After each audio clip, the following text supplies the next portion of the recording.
Assalamualaikum warahmatullahi taala wabarakatuh.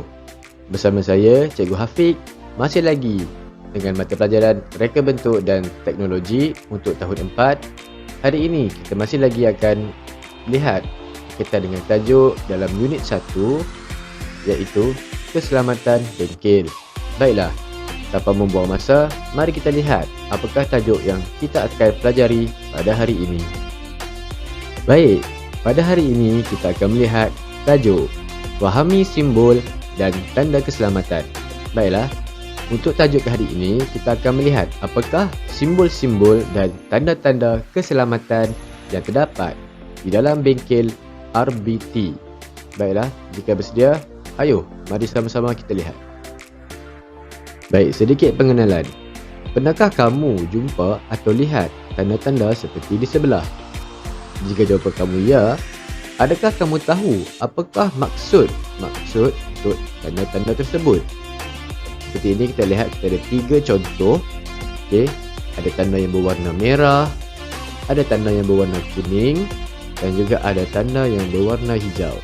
Kalau murid-murid pernah lihat, adakah murid-murid tahu apakah maksud untuk tanda-tanda tersebut? Mari kita lihat. Baik, tanda-tanda tersebut dan juga simbol-simbol tersebut dikenali sebagai simbol dan tanda keselamatan. Baik murid-murid, di sini kamu semua boleh rujuk buku teks pada muka surat 7 untuk kita tengok penerangan dan juga contoh-contoh tanda dan simbol keselamatan. Simbol dan tanda keselamatan. Baiklah, kalau kamu lihat di sini, cikgu dah berikan, ini adalah contoh ya. Ini adalah contoh. Contoh-contoh simbol dan tanda keselamatan yang biasanya kita lihat di tempat-tempat umum ataupun tempat-tempat awam seperti taman permainan, shopping kompleks. Kalau di sekolah, kita ada dekat kawasan-kawasan sekolah, kita boleh lihat juga tanda-tanda ini, dan juga di kelas maupun di bengkel. Dan apakah yang dimaksudkan dengan warna dan juga simbol-simbol ini? Okey. Dan untuk pengetahuan semua murid-murid, simbol dan tanda keselamatan ini merupakan lambang ataupun pernyataan untuk menerangkan kepada kita bahaya yang mungkin berlaku jika ada lihat tanda ini. Apa yang kita perlu utamakan, maksudnya yang wajib kita buat sebelum kita memasuki ataupun semasa kita berada di sesuatu kawasan. Juga memaklumkan tentang kawasan ataupun bahan keselamatan yang boleh kita guna, dan juga menerangkan berkaitan maklumat umum. Baiklah, mari kita lihat apakah penerangannya. Di sini kita akan melihat tentang jenis-jenis dan juga warna-warna simbol dan tanda keselamatan. Apakah yang dimaksudkan dengan warna dan juga simbol-simbol tersebut? Okey, dan kita tahu setiap warna yang terdapat pada simbol dan tanda keselamatan, dia mempunyai kategori dan maksudnya yang tersendiri. Baik, kita lihat. Pertama, kita ada warna merah. Apakah yang dimaksudkan dengan warna merah? Biasanya warna merah bermaksud larangan. Okey, ia menyatakan bahawa kawasan itu merupakan kawasan larangan.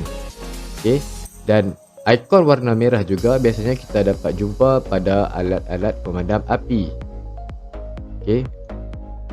Ia bermaksud bahawa alat pemadam api tersebut adalah bahan larangan untuk digunakan secara suka hati. Tanpa sebarang kebenaran ataupun kecemasan, ianya tidak boleh digunakan. Seterusnya kita lihat pada simbol dan juga tanda keselamatan yang berwarna kuning. Okey. Simbol-simbol dan tanda-tanda keselamatan yang berwarna kuning bermaksud untuk kita ambil perhatian dan juga menerangkan berkaitan amaran,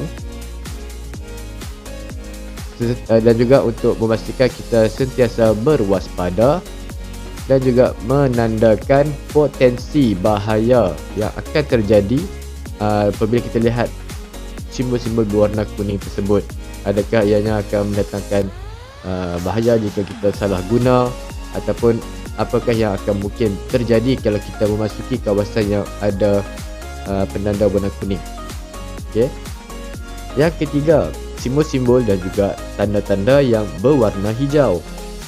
Okey, di sini hijau bermaksud kawasan yang zon aman, maksudnya zon untuk kawasan keselamatan. Biasanya kita lihat di mana-mana bangunan yang mempunyai tanda warna hijau, biasanya dia akan menandakan tempat kita untuk keluar, tempat berkumpul, pintu keluar, ataupun biasanya pintu keluar yang tempat yang kawasan aman lah untuk kita pergi ke kawasan yang selamat. Okey. Seterusnya untuk menandakan tempat di mana kita boleh dapatkan pertolongan pertama lah, maksudnya pertolongan kecemasan. Biasanya di bengkel RBT, ikon-ikon yang berwarna hijau ini kita akan dapat lihat pada pintu keluar dan juga di kawasan yang tersimpannya peti kecemasan. Baiklah, kalau seterusnya kita akan lihat kepada simbol dan tanda keselamatan yang berwarna biru. Secara umum, simbol-simbol dan tanda-tanda yang berwarna biru dia menandakan yang perkara yang ada berkaitan dengan simbol warna biru dan juga tanda warna biru ini wajib dipatuhi. Okey, biasanya kalau simbol berwarna biru kalau ada di bengkel RBT, selalunya kita akan lihat simbol memakai apron jika kita buat kerja. Dia akan ditandakan dengan ikon berwarna biru, ataupun menggunakan cermin mata keselamatan jika kita ingin membuat projek. Dia ditandakan dengan ikon berwarna biru, bermaksud arahan itu wajib kita patuhi.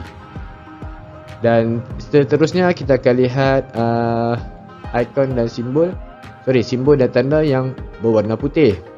Biasanya simbol-simbol dan tanda-tanda yang berwarna putih adalah untuk menyampaikan informasi umum, biasanya dari segi penyampaian maklumat. Okey, dan ianya biasa di dalam warna putih. Yang ini kita jarang lihat ada di tempat-tempat tertentu. Biasanya di kawasan-kawasan yang ingin letakkan informasi, macam biasanya papan kenyataan ataupun papan arahan apa semua, ianya dalam warna putih. Ayo kita lihat apakah yang dimaksudkan dengan simbol-simbol dan juga tanda keselamatan berwarna merah. Okey. Seperti di bengkel RBT, biasanya kita akan lihat tanda-tanda sebeginilah.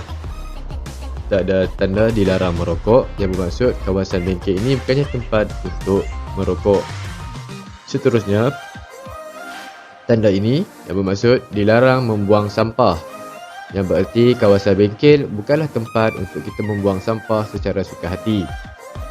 Dan juga tanda ini yang bermaksud bahan-bahan beracun. Bahan-bahan yang mempunyai simbol ini berbahaya dan mungkin membawa maut jika disalahguna.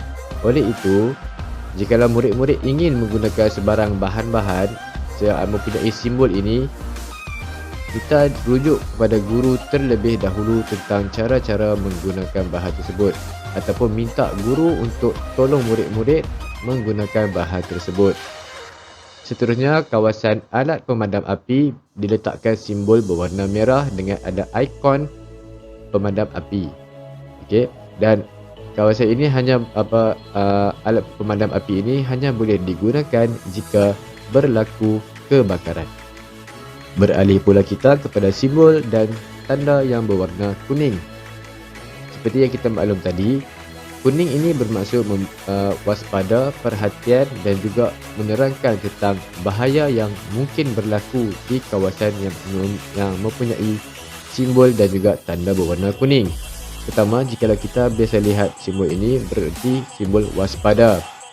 Yang bermaksud tanda ini kita haruslah sentiasa berjaga-jaga tentang sebarang kemungkinan yang akan berlaku.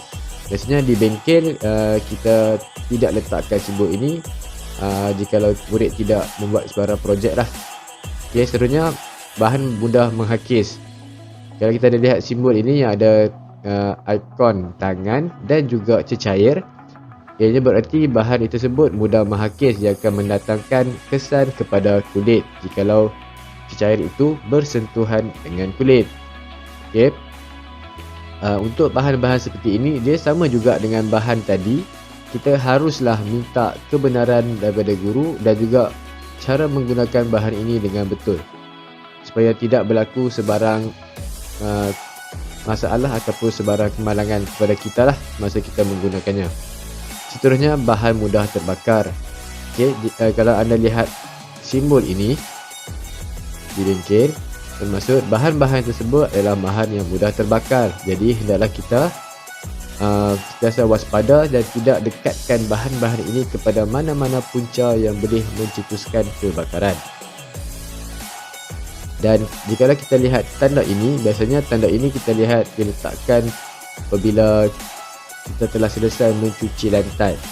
Okey, dia tanda ini menandakan adalah lantai licin. Okey, dan juga memberi peringatan kepada murid-murid supaya berhati-hati ketika berjalan di kawasan yang mempunyai tanda ini. Kita lihat pula kepada simbol dan tanda yang mempunyai warna hijau. Baik, antara tanda-tanda dan simbol yang mempunyai warna hijau yang terdapat di bengkel adalah seperti ini. Kita ada simbol tempat berkumpul. Tanda ini bermaksudkan tempat untuk semua berkumpul jika berlaku kebakaran. Baik, seterusnya kita lihat tanda yang biasa kita lihat adalah tanda laluan keluar. Tanda ini biasanya kita lihat di pintu-pintu yang akan dibuka bagi memudahkan semua murid untuk keluar jika berlaku sesuatu kebakaran ataupun sesuatu masalah di bengkel. Seterusnya kita lihat kepada tanda peti kecemasan. Tanda peti kecemasan ini untuk menandakan di tempat tersebut adalah tempat yang di mana kita boleh ambil peti ataupun kit pertolongan cemas jikalau berlaku sebarang kemalangan di bengkel. Tidak lupa juga kepada simbol dan tanda berwarna biru. Seperti mana kita tahu, tanda-tanda dan simbol yang berwarna biru ini bermaksud segala yang diletakkan di dalam simbol warna biru ini wajib dipatuhi. Okey, antaranya seperti kita lihat di sinilah, pemakaian cermin mata keselamatan, topi keselamatan, penutup telinga dan juga mana-mana tanda yang berkaitan dengan bengkel. Jikalau ianya ditanda dengan warna biru, hendaklah kita wajib untuk kita patuhi. Okey, pemakaian sarung tangan ataupun apron dan sebagainya. Baiklah murid-murid, sekian tadi adalah penerangan daripada cikgu berkaitan simbol-simbol dan juga tanda-tanda keselamatan. Kalau kita lihat tadi, ada 5 jenis warna yang menandakan simbol-simbol dan tanda keselamatan, dan kita telah belajar 4 warna penting yang biasanya kita lihat ada di kawasan-kawasan bengkel RBT, iaitu daripada warna merah, kuning, hijau dan juga biru. Baiklah murid-murid, seterusnya kita akan lihat kepada aktiviti dan penilaian.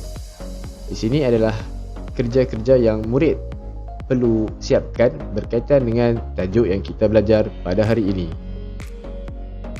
Baiklah, untuk aktiviti dan penilaian, berikut merupakan aktiviti ataupun latihan penilaian yang murid perlu siapkan. Yang pertama ialah aktiviti kuis. Jadi, cikgu telah sediakan link di mana kamu perlu klik untuk mengakses kuis yang telah cikgu sediakan untuk kamu jawab. Setelah selesai menjawab kuis, cikgu minta kamu semua untuk lakukan aktiviti tambahan, di mana untuk aktiviti ini cikgu minta kamu untuk sediakan buku tulis RBT.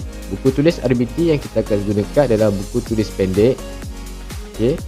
Dan minta juga kepada semua murid untuk rujuk soalan RBT di muka surat 13 dalam buku teks. Baiklah, dan pada muka surat 13 hanya jawab soalan bernombor 1, 2 dan 5 sahaja. Baiklah, setelah selesai menjawab, minta kamu rekodkan kamu punya aktiviti yang telah kamu tuliskan dan diberi kepada cikgu untuk cikgu buat semakan. Sekian, itu saja latihan untuk hari ini.